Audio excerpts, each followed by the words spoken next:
Now, this particular laboratory is called the climate chamber. Cars, of course, are sold all over the world, and this place can take the climate down to a Siberian minus 45 degrees centigrade, hence the panda suit, or up to an Amazonian 80 degrees centigrade, or a stifling 98% humidity. Most new cars are put through these tests. Certainly this one has been the new Ford Escort. Now, we saw it first at the Birmingham Motor Show, where it had not exactly a Siberian, but perhaps a chilly reception. Now, Jeremy Clarkson has put it through his own battery of tests in the rather more equable climate of the Cotswolds.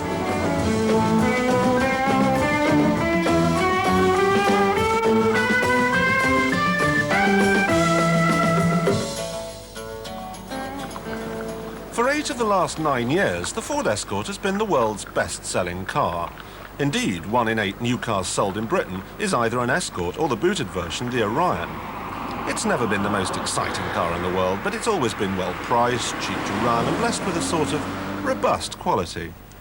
Bearing in mind the new car doesn't cost a penny piece more than the model it replaces, you may be expecting more of the same, but remember, the old car had 2 price rises just before it keeled over and died. Now, as far as styling's concerned, who can blame Ford for erring on the side of caution? Remember the wigging they got when they made the Sierra look like a woodlouse? This is a bit bland, but the divot down the side and the slightly flared wheel arches help liven up the profile to a certain extent. Sadly, they don't do the same for the rather anonymous front end. The Orion, on the other hand, which was designed at the same time as the Escort, as were the Cabriolet, the Estate and the van, I think manages to look rather more like a classy saloon and rather less like an Escort towing a football pitch, an accusation that could certainly be levelled at its predecessor. The body's now 15% more aerodynamic than it was before. It's a little bit longer, it's a little bit wider, and that of course pays dividend in the boot, which is now 6% bigger than it was before. Reps will be rejoicing the length and breadth of the land. So as this car sits in the showroom, there's probably nothing that's going to frighten anyone away.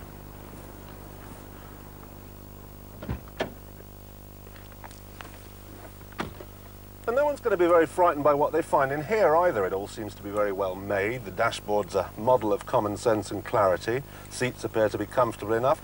And Ford are making a big noise about what they call a list of 40 new and important features. Actually, we've seen them all before. Of rather more note, I think, is an extensive options list. You can have things like a compact disc player, power steering, air conditioning. In fact, it's entirely possible to turn a £9,500 hatchback like this one into a sort of £12,000 limousine. Ford would argue it's got limousine levels of space now. They've increased the wheelbase by 5 inches and the track by 2.5. That, they say, gives an extra inch of legroom and an extra 3 inches of shoulder room. They even say it's the most spacious car in its class, but I'm not so sure. Anyway, let's go and see what it's like to drive. Oddly enough, the worst part of the old car is the only bit that's been carried over to the new one. I'm talking about the engine. The range, as before, goes from 1.3 to an injected 1.6 and includes a diesel. The only difference being that you can now fit a catalytic converter on petrol models. Now, that may do wonders for the trees, but it doesn't half harm the performance. And if there's one thing this 1.4 can do without, it's something that slows it down. Not only isn't it very lively, but also it doesn't win any economy prizes either. But worse than all this is the noise. At low speeds, things aren't too bad, but take it toward the red line and you'll need ear defenders. We are talking loud. We are also talking vibrations. At high engine speeds, the gear lever, the pedals, well, everything really vibrates horribly. It'll be a year before a new range of 16-valve engines arrive, but until then, the choice is both limited and nasty. Never mind the engine, the worst part of the car, as far as I'm concerned, is this steering. It's not too heavy while you're parking, but there are 4.5 turns to go from lock to lock, and that means there's an immense amount of arm twirling. It would drive me mad. And it doesn't get any better when you're out of town, either. On a motorway, it all feels very woolly.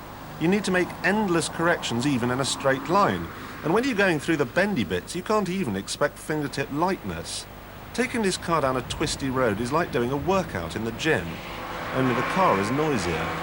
The whole suspension system has been renewed, and there's no question that there have been some improvements.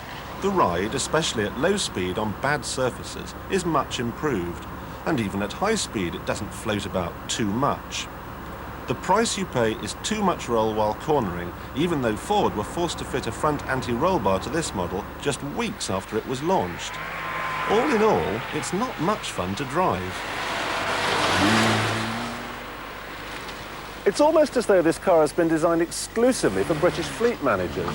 Now they buy a car like you or I buy a microwave oven. We're not bothered about whether the thing has character, just so long as it cooks our food. They're not bothered about whether a car drives well or not. They just want it to be easy to buy, easy to run, and easy to sell. And that just about sums up this car's abilities, or more to the point, it sums up Ford's abilities. And make no mistake, it's not a bad car. Yes, it's got a horrible engine and the steering's a joke, but it moves about, it steers, it stops. The trouble is that there are loads of cars that move about and steer and stop, and most of them do an awful lot more besides. So to sum up, I didn't like the engine or the steering, and the position of some switches is a little difficult for shorter drivers.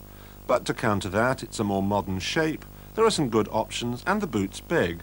Overall, though, it's a disappointment.